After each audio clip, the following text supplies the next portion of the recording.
a Fox News alert is the Israelis now saying that today's attack on Syrian air defenses were the most significant strikes by the Israeli Air Force since 1982. Already Saturday night in Israel as this is coming out. Those strikes came during a tit-for-tat as a drone flew from Syria into Israel. Walid Phares, Fox News national security and foreign policy analyst, joins us now. We've got an Iranian drone flown into Israeli airspace. We have got Israeli airstrikes and then Russian-made anti-aircraft weapons fired on an Israeli jet. The Israeli jet crashed.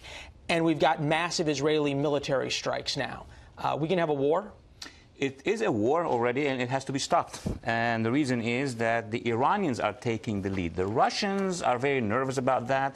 They have an understanding with the Israelis undeclared that the Russians operate in the north, the Israelis operate in the south. But the Iranians are in between. And them sending those drones over Israel is suspicious because the first time for years the Iranians would dare do this. And I have a potential explanation. The border between Iraq and Syria is now open. There's this highway between Iran, Iraq, Syria, and Lebanon. Just so our viewers know, this is video that came in from northern Israel where that Israeli military jet, it was an F-16, crashed on its way back from a strike inside Syria. Both pilots ejected and are expected to live. One's pretty seriously hurt. But clearly, Walid, as we talk, the Israelis are sort of overlooking Syria on this and holding the Iranians responsible. Yes, because the Assad regime is so small in size now in terms of control of land. You have either the Russians backing that regime or the Iranian controlling most of the areas of the regime control. So yes, the Israelis are talking to the Iranians in these terms and telling them, if you continue, we're going to strike against your own forces in Syria. Hezbollah, the Iranian-backed militant group, arguably really an extension of the Iranian Revolutionary Guard, saying this now changes their calculus.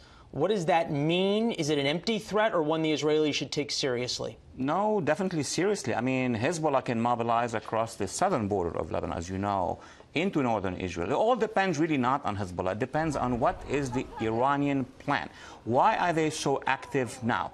What are they protecting in Syria? It seems to be that some experts are saying there's a possibility, Leland, that the Iranians are thinking of moving missiles to Syria. And they are telling the Israelis you cannot hit those missiles.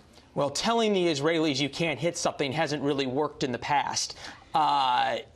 Israel has shown a willingness and publicly said if there is game-changing weaponry being moved into Syria, we're going to hit it. They've done it in the past. Would they again?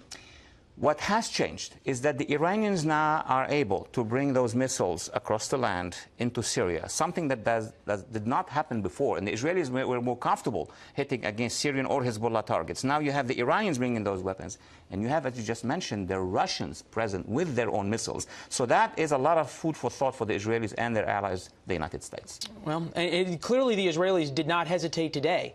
Responding pretty strongly.